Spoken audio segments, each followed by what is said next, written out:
Hey there, and welcome back into another episode of the Route 1 Rundown. I'm your host, Steve Gorgie, and I'm thrilled to be back for another episode to talk some Terps. But before I dive into everything going on in College Park, a reminder that this show is on YouTube and part of the Department of Hoops, a DMV media network.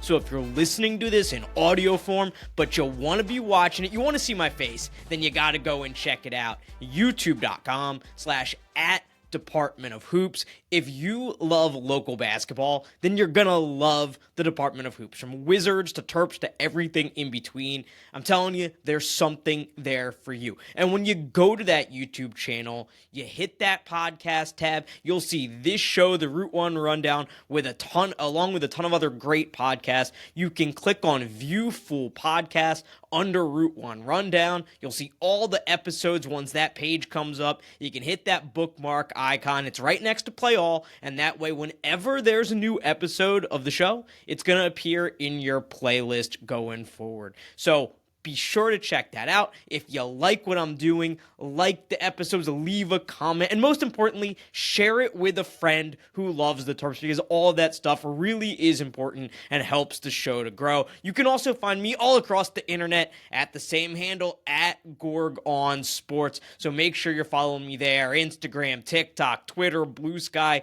because I am always talking Terps. I am always talking sports, and I know it's March. We got a lot going on. I'm going to be talking. There's going to be so much to break down, so much to talk about, even between these episodes. So you don't want to miss a thing. Make sure you follow me across all those platforms @GorgOnSports. So without further ado, let's get into it, because it is March. March is finally here. If you're a college basketball fan, it's the best time of year. It doesn't get any better than this. And if you're a Terps fan, it doesn't get any better than kicking off March with a win by Maryland, by kicking off March, by breaking this horrible, terrible 7-game road losing streak at Penn State. It doesn't get any better than knowing Maryland is squarely in the NCAA tournament field. So there's so much to talk about. I want to talk a little bit about Big Ten tournament seeding scenarios. I want to talk a little bit about bracketology. I want to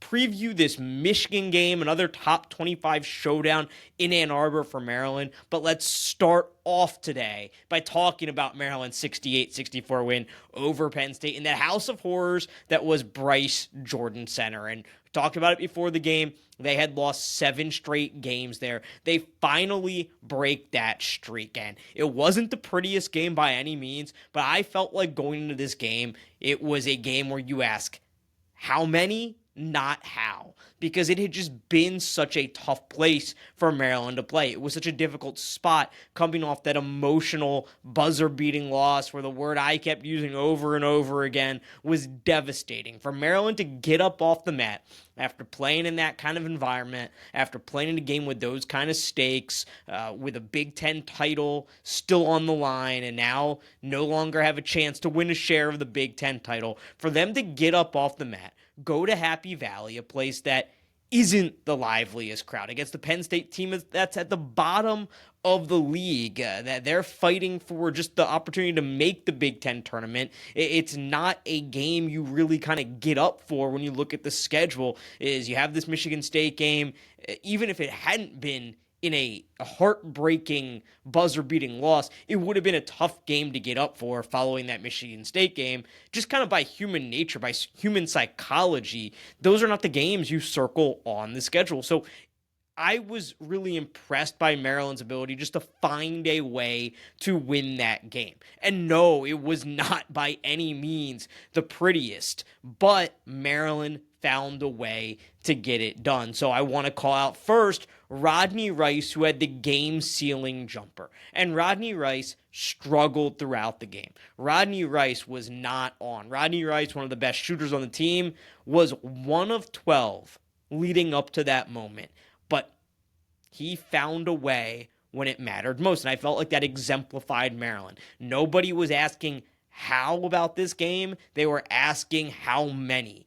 It was just a simple proposition. Can you find a way to win, or are you going to find a way to lose it? And Maryland found a way to win even when it did not seem like things were going their way. And I think Rodney Rice's jumper at the very end of that game really exemplified that. 1 of 12 before he hits that shot, finishes 2 of 13, but they would not have won that game without Rodney Rice's pump fake 3, take a few dribbles in, hit a baseline jumper to give Maryland, to extend Maryland's lead and put them in a position to win that game at a time where they really needed a bucket. So just a huge shot there by Rodney Rice, who did not have a very good game overall, but found a way to get it done when things mattered most. Derek Queen, he had a really nice second half of that game. And day by day, game by game, you are seeing Derek Queen just continue to climb up the list in terms of Maryland's all-time freshman records. Maryland put out some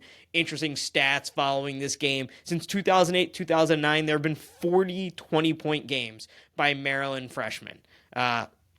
Queen has 10.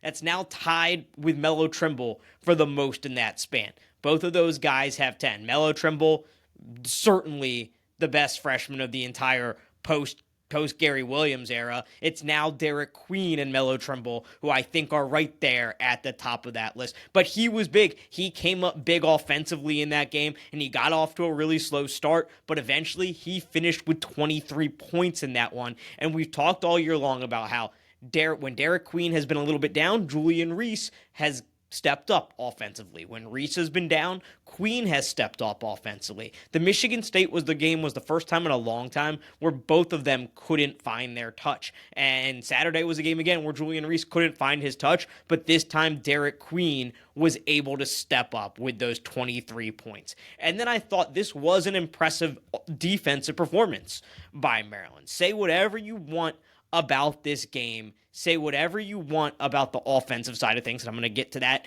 in just a second here. But this was now the 4th game in a row where Maryland held its opponent under 1 point per possession. Maryland's now up to number 12 nationally in adjusted defensive efficiency, and they've been playing some really good defense over these past couple games. And it was in no small part because of those two bigs, Julian Reese and Derek Queen inside, who combined for 10 steals in the game. Really active hands, getting their hands in the way of those passing lanes and wreaking some havoc. And usually when you talk about a defensive performance by a bigs, you're talking about block shots, and Julian Reese had 3 of those, Queen had 2 of those. You're just talking about altering shots, going up and challenging things. That's usually what you think of.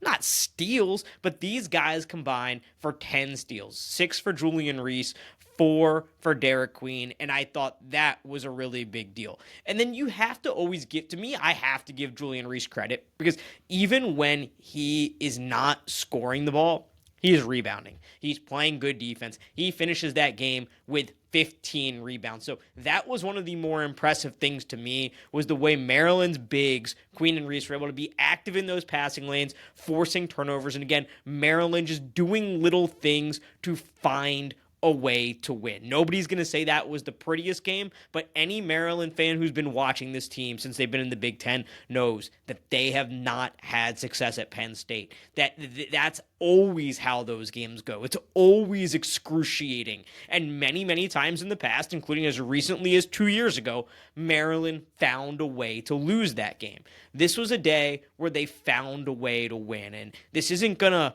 raise any green flags nationally. I think there's even a lot of people probably within the fan base that have some concerns coming out of that game. I always viewed this game as one where you just have to find a way to win, given the emotion of the Michigan State game, given how much they've struggled with Penn State, given the kind of environment it is there at the Bryce Jordan Center, which is a very sleepy, quiet environment. In fact, the polar opposite of what they played in on Wednesday night at Xfinity Center. It was a tough spot for this team, and it didn't always look pretty, but they found a way to get it done. Now, let's talk about some of the negatives in that game and some of the things that maybe are more than one-offs, things that we need to consider whether they're going to be a factor for Maryland down the stretch with just 2 regular season games remaining and then going into the Big Ten tournament and the NCAA tournament. This was back-to-back poor offensive games for Julian Reese. And as good as the defense was, the fourth straight game where they held the opponent under 1 point per possession, it's now been back-to-back games, that Michigan State game and that Penn State game, where the offense was held under 1 point per possession itself. I thought these were the two worst offensive games since about the Northwestern game, that road loss in mid-January. And something that's been a constant for me over the course of these last two games has been a settling for long jumpers. Penn State played zone in this game at times, and I thought Maryland did a lot of settling for early shot clock long jumpers, early shot clock threes. They did not do enough attacking. And that's something that seems to be a little bit of a kryptonite for Maryland at this point, especially when a team goes zone, is are they attacking it? Are they attacking it with quick passes? And that's something that Maryland has been a little bit up and down with this year, is like there's times they look so crisp offensively where they're moving the ball. Derek Queen has such great vision where he's able to make some really good passes.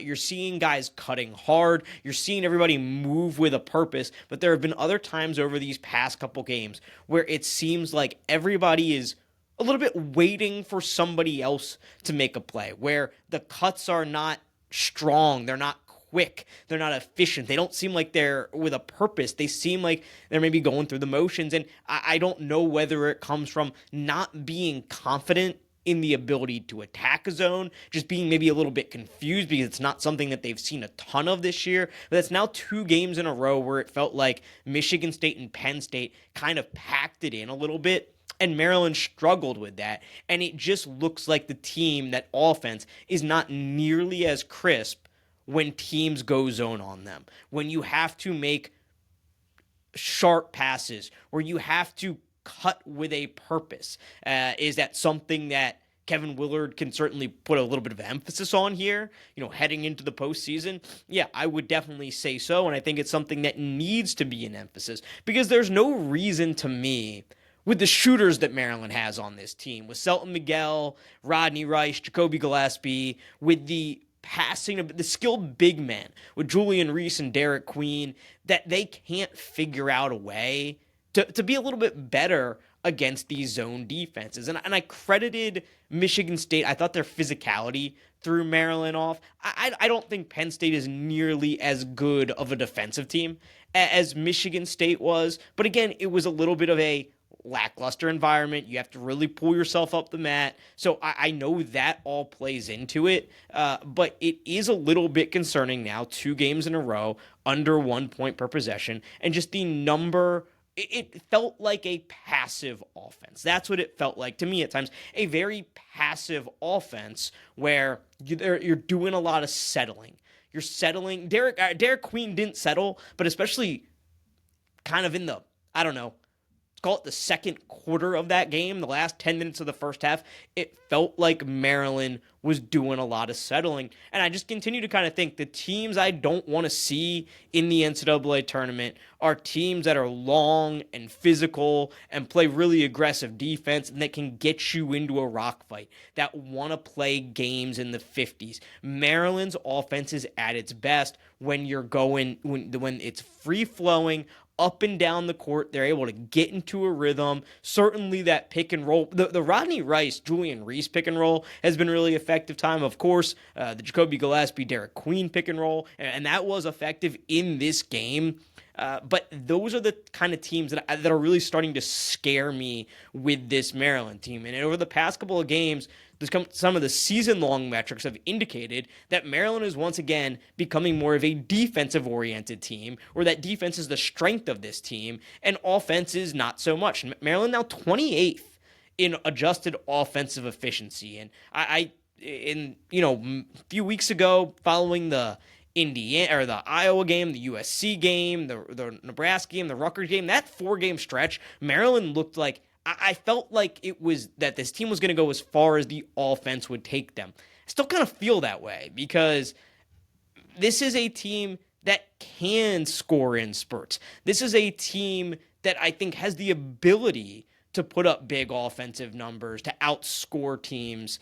And we've seen at times they've struggled with some elite guards on the perimeter. So I still think, I don't know, the numbers don't seem to necessarily match the visuals for me all the time when I think about this team and how good they are defensively and how good they are offensively. I think Maryland can be very good defensively against teams like Michigan State that doesn't have an elite guard. I mean, you look at these last 6 games, Rutgers, Nebraska, Iowa, USC, Michigan State, Penn State, nobody really has an elite guard in that group outside of maybe Desmond Claude for USC. Rutgers, of course, has Ace Bailey inside, and they have Dylan Harper, who is a guard, and he's a really big guard, but like, is he? I get that he's a great NBA prospect. I'm not sure that Dylan Harper at this point is a great college basketball player. And I shouldn't say that. It's a little unfair, but he's not like an All-American.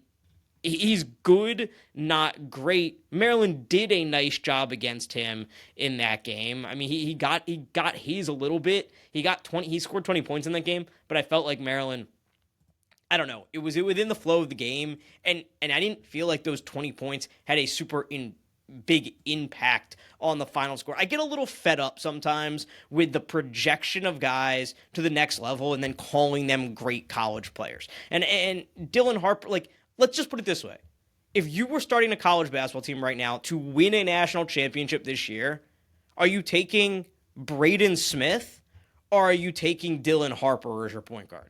Because I'm going to take Braden Smith every single time if you give me the option. If my goal is to win a national championship this year. And I think that's where some of the confusion comes in. Or even like Mark Sears at Alabama. He's another guy who I would take Mark Sears every day over Harper if my goal is to win a national championship this year. And that's where I think there ends up being a lot of just like projection where it's like, okay, well, this guy's in a great NBA prospect. This guy is, therefore he's better. Well, yeah, he has a bigger upside in the long term once he gets to the league. But if you're trying to win a national championship right now, give me Braden Smith, give me Mark Sears over a guy like Harper. So I say all that to say, I don't think Maryland has gone up against a truly elite guard in the past like 6 games or so.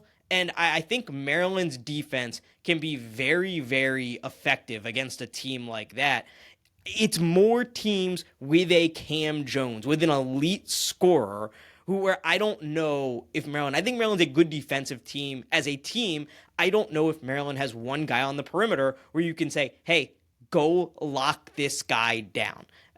So that's when I think about Maryland being offensively driven versus defensively driven, that's kind of what I think about. I think we're starting to see those are like kind of the 2 biggest flaws for this team. It's when they offensively, when they go up against a team that can play some zone, that's physical, that's long, the offense doesn't look as crisp, and they look like they're having some trouble figuring out how to beat it. That's a concern. Defensively, against some of these teams in the Big Ten, they have looked very, very good. We know how they can force turnovers, but it's when you have to get stops against an elite perimeter scorer, that would be the concern. Again, these are all concerns when you talk about like what's going to stop them from getting to the Final Four? What's going to stop them from winning a Big Ten tournament championship? What could stop them from getting to an Elite 8? These are not concerns when you think about, is this team going to make the tournament? This team's in the tournament. This team's a lock for the tournament. We are now talking about high-class problems. We're talking about champagne problems. And you start nitpicking when you get to this level where you are trying to get to a Final Four, where you are trying to win a national championship. No, I don't think this team is national championship good. I think it's a second weekend good team with an outside chance to get to a Final Four. Because if you can get to a second weekend, you can get to a Final Four, to be perfectly honest. So for me, the biggest concern coming out of this game is just what we've seen offensively out of the last couple games. It's Julian Reese's performance. I'm not worried about him. He's such a stable player. He's such a guy who has been a rock for this team. I don't think like he's going into this long-term funk or anything. I think he can certainly bounce back. We're going to talk about the Michigan game in a second. He always seems to bring his best. when going up against the more highly touted bigs in the league, even going back to the Zach Edey days and those games against him even a couple years ago. So I think that could be a really good thing for Julian Reese. It's more the offense as a whole and how it looks at times where it's settling for jumpers, especially early shot clock jumpers, and not necessarily being as aggressive when faced with these long physical defenses, and especially when some of these teams go to a zone. Just some numbers to kind of illustrate that. In this Penn State game, they had 23 shots at the rim versus 21 mid-range jumpers and 21 threes, according to Bart Torvik. A couple games that I thought Maryland was very good in offensively was at Nebraska and versus USC. And I'll just call out the USC one because I think that illustrates it the best. So in that game, Maryland had 27 shots at the rim versus just 16 mid-range jumpers and 23s. In that game where Maryland was really good, they were getting to the rim. Maryland needs to find a way to be able to get to the rim against these more physical, more aggressive defenses and teams that do play zone. So that'll definitely be something to watch as we look to the last week here of the regular season and what's ahead. And with 1 week left in the regular season, I want to get into some of these Big Ten tournament seeding scenarios. Because as it stands right now, Michigan State is a team that's 15-3 in control of this league. Unless Michigan State completely falls apart, they will win a share of the Big Ten title this season. And they've really earned it on the court over the past few weeks. The teams they've beaten, what they've done, beating Illinois, Purdue, Michigan, Maryland, and Wisconsin all in a row. I would say perhaps those are the 5 best teams after Michigan State. Those are their 5 biggest challengers. Maybe you could throw UCLA in there. That's really impressive for Michigan State to have beaten those teams. So they're in control of the league. Michigan, 14-4, a game back. Wisconsin, Maryland, and Purdue all tied at 12-6 with just 2 games to go. And of course, the top 4 teams in the Big Ten standings get a double bye into the quarterfinal round. A team seeded 5 through 9 get a bye into the first round, and then the teams seeded 10 through 15 have to play on Wednesday. They would have to play 5 games to win the Big Ten tournament. And for Maryland, there's some really good scenarios still left. If Maryland wins out, finishes 14-6, their best case scenario is they could end up as the number 2 seed in the Big Ten tournament. There's a couple scenarios for that. A really easy one would be for Michigan to lose to Michigan State, Purdue and Wisconsin to both win out. That would put all 4 teams at 14-6, Maryland, Michigan, Purdue, and Wisconsin. All 4 of those teams would be tied at 14-6. Maryland would get the number 2 seed based on the round robin record because they would be 2-1. They would have beaten Michigan, they would have beaten Wisconsin, and lost to Purdue. Maryland would get the number 2 seed in that tournament. There's another scenario where they can get the 2 seed as well, a couple where they can get the 3 seed, but the biggest thing to know is the worst case scenario for Maryland, if they win out, would be to get the number 4 seed. And that would occur if Michigan beats Michigan State. That would allow them to finish alone in second place. Or even possibly, they would, if Maryland wins out and then Michigan beats Michigan State, it would be Michigan State, sole winner of the Big Ten, Michigan alone in second place, and then if Purdue were to win out and Wisconsin were to lose, Maryland would lose that head-to-head tiebreaker for third place with Purdue. They'd still finish 4th, though. They'd get that double bye. So Maryland is in control of its own destiny to get that double bye in the Big Ten tournament. They could finish as good as the number 2 seed, or they could finish as quote-unquote bad as the number 4 seed. Maryland controls its own destiny for the double bye. Now, if they go 1-1 over that stretch, finish 13-7, there's so many scenarios that could play out. They could still finish as high as number 3, but they'd really need Purdue to lose twice in that scenario. They could finish number 4, but they could also finish number 5. They could lose that double bye. And I would say that would be a pretty likely scenario if Maryland goes 1-1. And then I don't really even want to talk about the scenario because I don't think it's likely. But if Maryland were to go 0-2, finish 12-8, it would be incredibly disappointing. And they could drop all the way to the 8th spot. But that is as low as Maryland could possibly drop. So there's just such a wide range of scenarios that could take place here with just 2 games left. Maryland could finish as high as number 2, the number 2 seed in the Big Ten tournament, or they could drop as low as number 8. I think reality is it's probably going to be somewhere in between. I think they will likely end up it's going to be right on the cusp there. Either the probably number 4 or number 5 seed, but it's all in their hands. If they can go to Ann Arbor on Wednesday and they can get a win, they can beat Northwestern at home, it's in their hands. They are guaranteed to get a double bye in the Big Ten tournament. So there is a lot to play for in this last week of the season. And there's also a lot to play for from an NCAA tournament seeding perspective, because Maryland now is number 12 in the net. They're 6-6 in quad 1 games, they're 5-1 in quad 2 games, and they're 11-0 in quad 3 and quad 4 games. And it's a team that is, as we've been talking about, is seen very highly by the predictive metrics. As far as the predictive metrics go, they're number 14 in BPI and KenPom, they're number 16 in T-Rank. The results-based metrics view them a little less favorably. They're number 23 per strength of record, number 26 in KPI, and number 27 in wins above bubble. And for me, right now, Maryland's a 5.36 seed on bracketmatrix.com, which is a site I love because it aggregates all the various brackets out there. They use 85 different brackets. Maryland, of course, appears in all 85 brackets. They're on average a 5.36 seed. They're a 4 seed in some. They're a 7 seed in others. And I do think Maryland is one of the more interesting cases in the NCAA tournament and how the committee is going to seed them, because Maryland has this resume that is, it's similar and at the same time different from so many other teams, where Maryland has these great predictive metrics. They're number 12 in the net, but the result-based metrics are not quite as good. And it all is going to come down and depend on what the committee values. Because I'm looking at the list today of the other teams that are kind of in contention there for a 4 seed with Maryland. And I think 1 and 2 seed, long gone for the Terps. So there are 7 teams that I don't think there's any way Maryland could catch. In Auburn, Duke, Houston, Alabama, Tennessee, Florida, and Michigan State. There's another 5 that I think they're very unlikely to catch, with Wisconsin, St. John's, Kentucky, Iowa State, and Texas A&M. So that's 12 teams. That's the top 3 seed lines, and I don't really think Maryland can get to. Maybe an outside shot at that last number 3 seed, or get into that 3 line if they won out and won the Big Ten tournament, adding 3 more quad 1 wins in the process, or 4 more quad 1 wins in the process over 5 games. I think that would be very, very helpful. Put them in 10-6, but I think it's very unlikely that Maryland ends up on that top 3 seed line.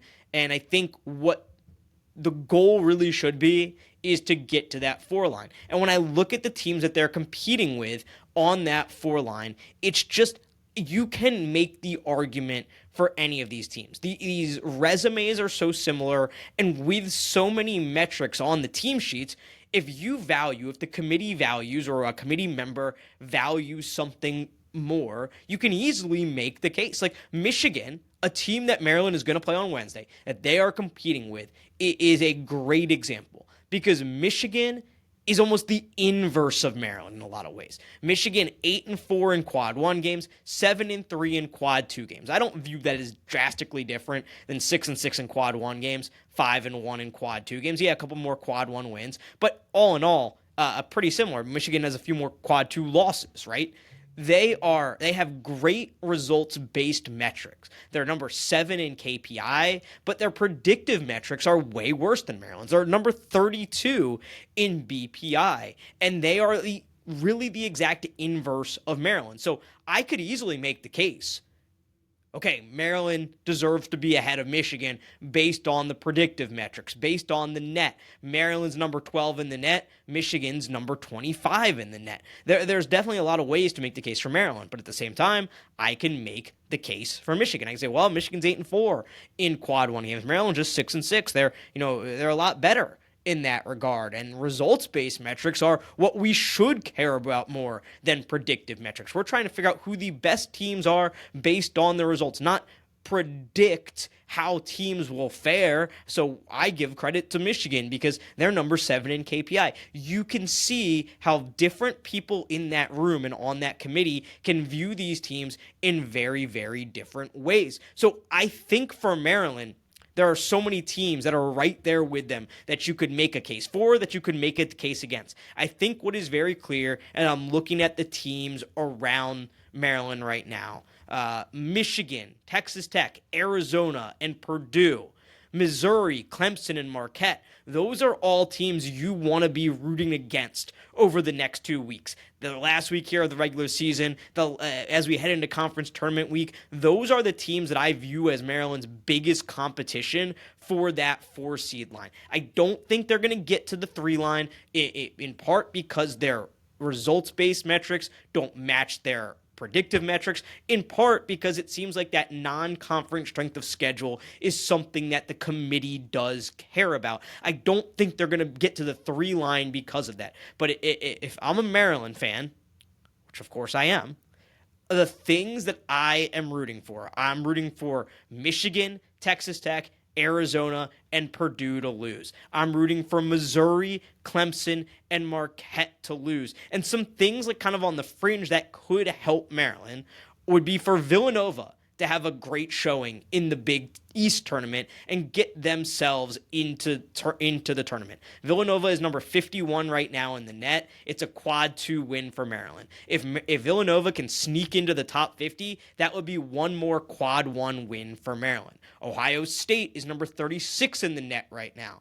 If they could beat Nebraska and Indiana, 2 bubble teams, and they could move into the top 30 in the net, that would be big because Maryland beat Ohio State at home, and to get a quad 1 team for a quad 1 win for a home game, the team you beat has to be in the top 30. That's a little bit of a tougher putt, I would say, to move up 6 spots at this point in the season, but it is possible. So rooting for Ohio State, rooting for Villanova could help, and then rooting against those aforementioned teams who are really in competition with Maryland for that 4 seed. I think as much as it probably hurts to say, because another team out there that could be in that competition is Louisville, rooting for Duke to just wipe the floor with the ACC and not have Clemson.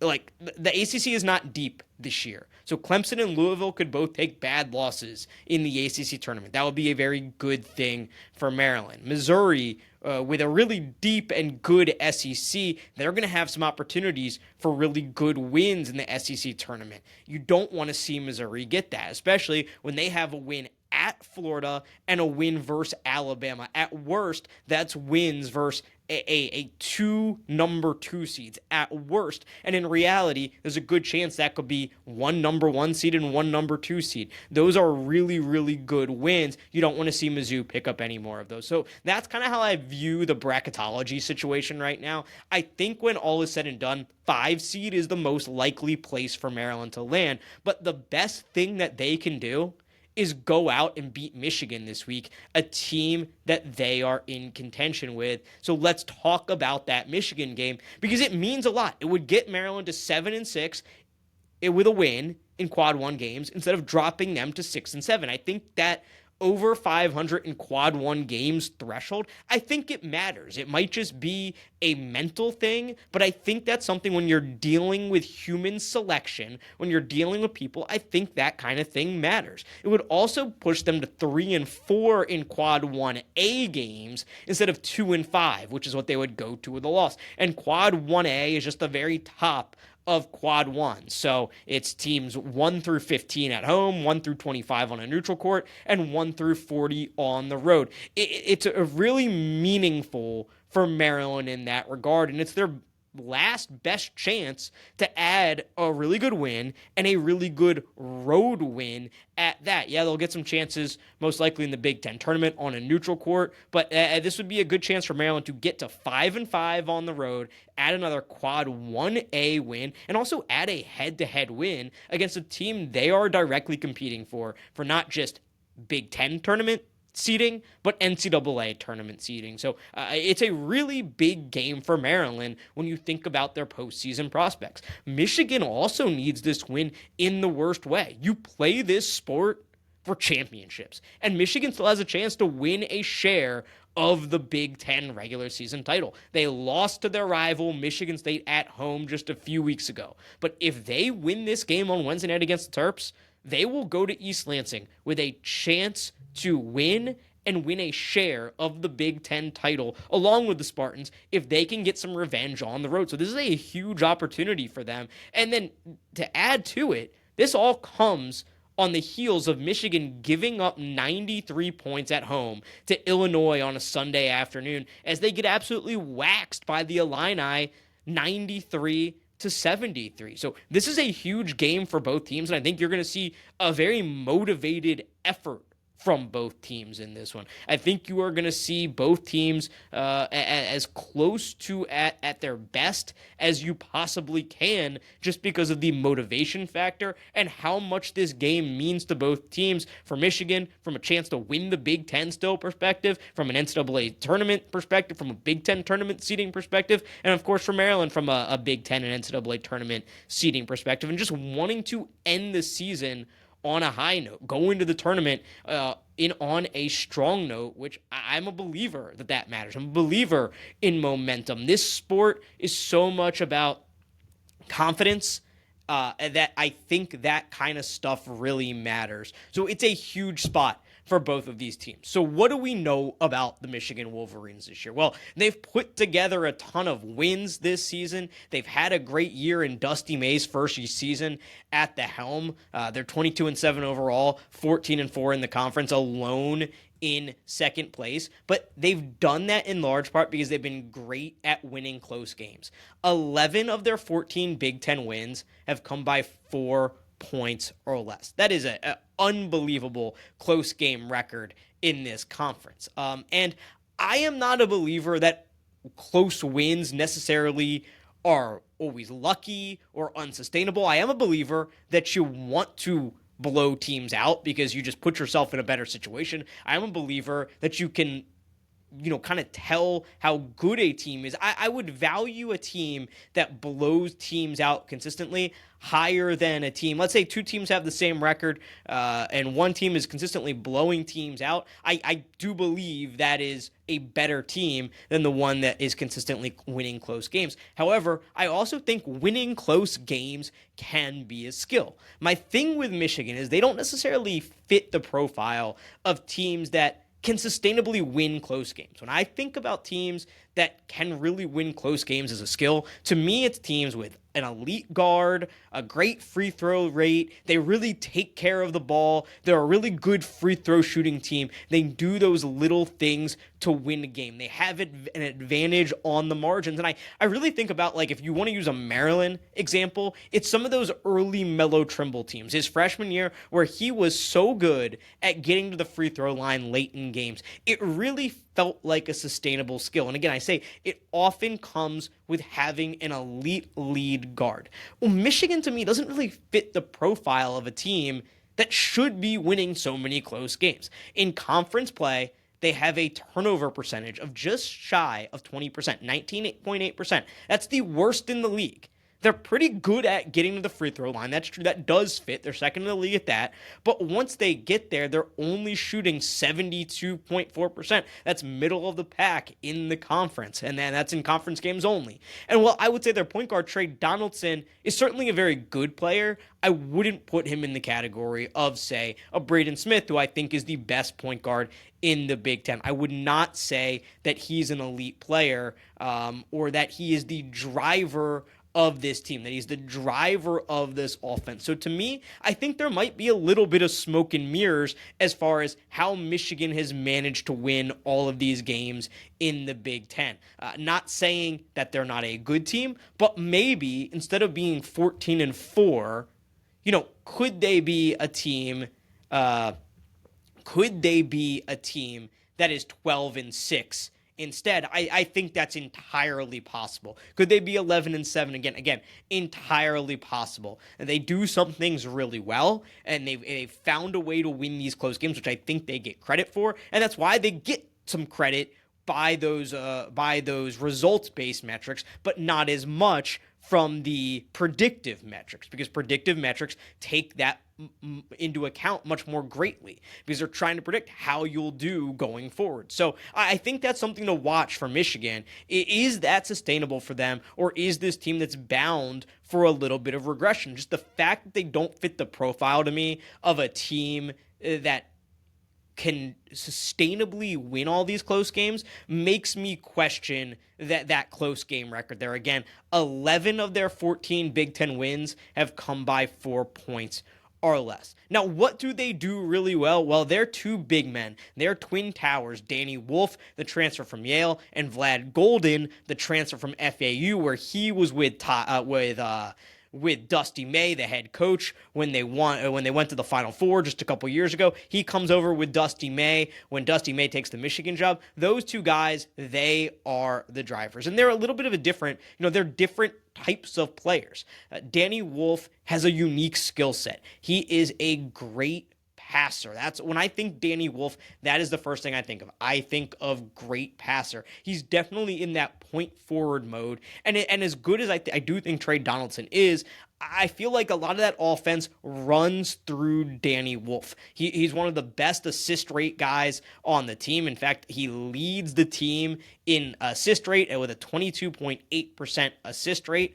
But with that does come a lot of turnovers. He is a guy that will turn the ball over at times. And I mentioned Michigan isn't a team that necessarily takes care of the ball. In part, that's because of Danny Wolf's high turnover rate. And he's been in a little bit of an offensive slump the past couple games. Against Illinois in that blowout loss, he had just 9 points, 1 assist to 5 turnovers in that game.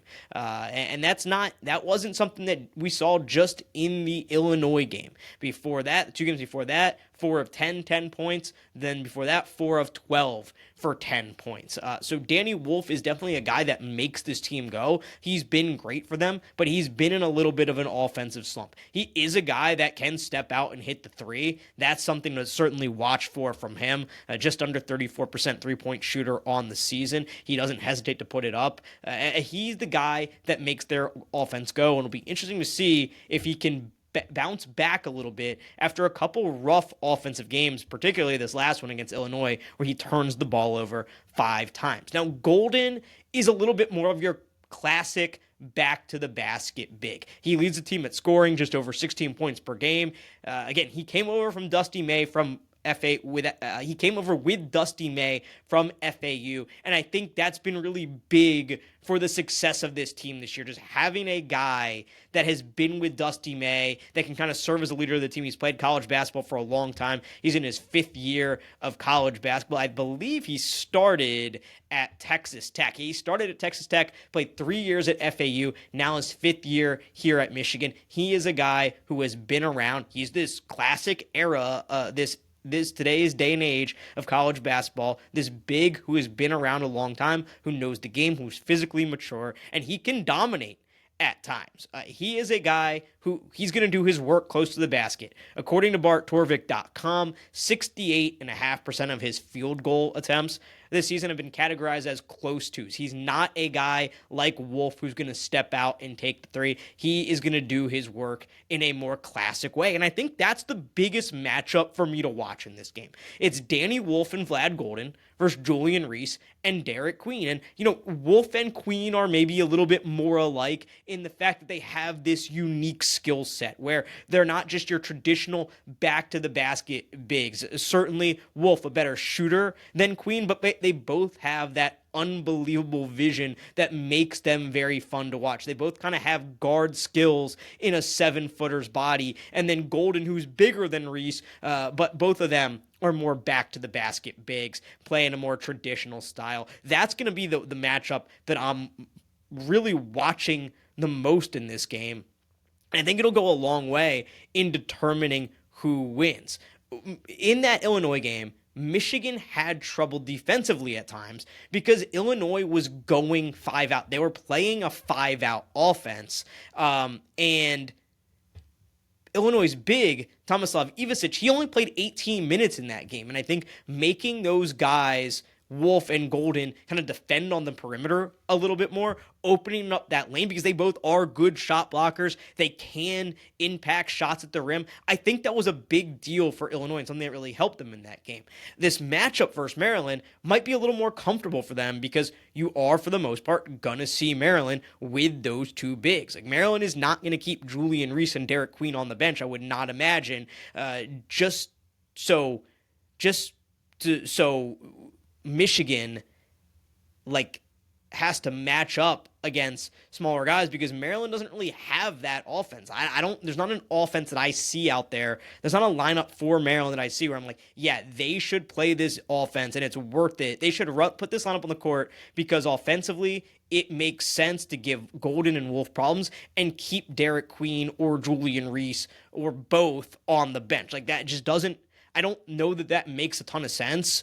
I don't know that that's going to necessarily work for Maryland. It works for Illinois. It's not necessarily going to work for Maryland with the personnel. Now, maybe you see a little more Jordan Geronimo in a game like this just to stretch the floor a little bit. But it's not like Geronimo is the greatest shooter. I don't know that Maryland can do what Illinois did. I think Maryland's going to have to win the game the way they win games, and that's by playing their big. So I think Queen and Reese are just going to have to straight up outplay Wolf and Golden.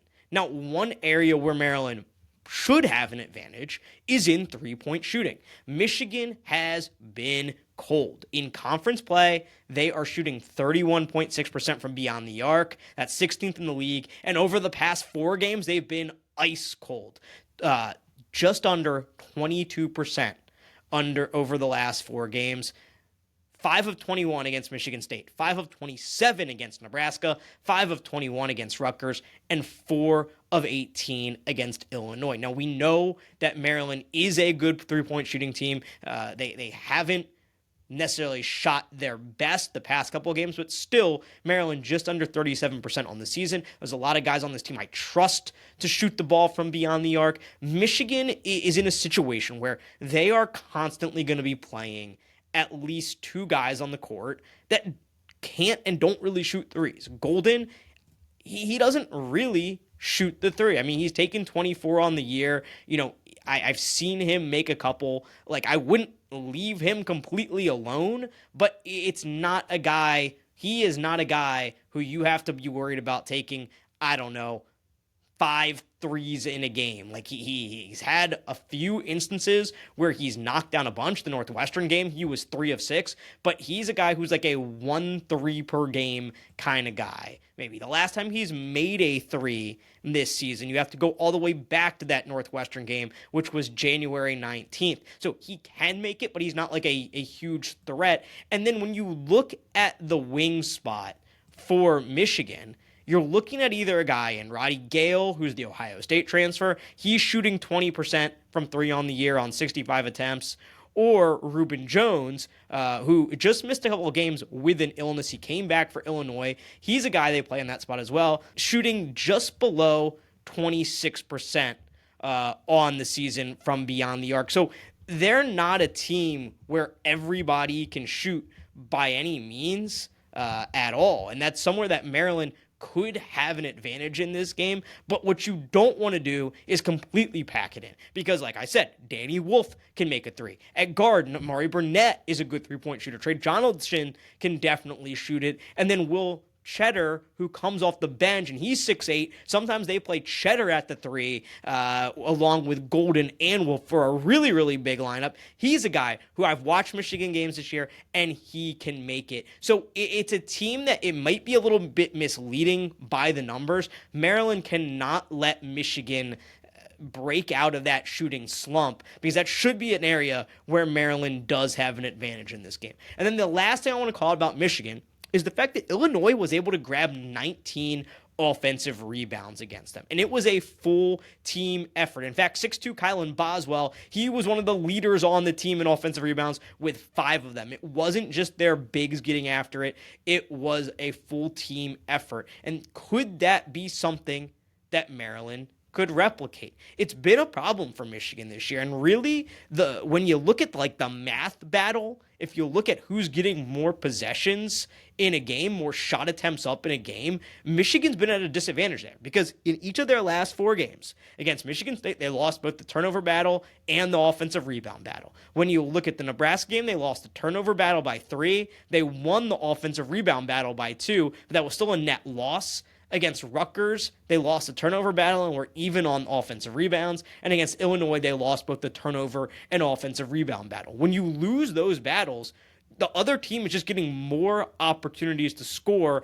and that could be an area, again, where Maryland can take an advantage of. I think Maryland, we haven't talked a ton this year about Maryland's rebounding prowess. Maryland's a really good defensive rebounding team. They had some issues against Michigan State, but Michigan State, one of the best rebounding teams in the country. And Maryland, a pretty good offensive rebounding team as well. I mean, you think about Queen and Reese, but can some of those guards get a little bit more involved in the rebounding game? I always thought Jameer Young, particularly for his size, was a really good rebounding guard. Can somebody step up for Maryland? And one of those guards, can Rodney Rice grab a few more offensive rebounds in this game? Can they make a concerted effort to really crash the glass and get on the offensive boards and give Maryland an advantage in this one? That's something where Illinois had a very big advantage in, as well as forcing turnovers, and Wolf had a bunch of turnovers in that game. So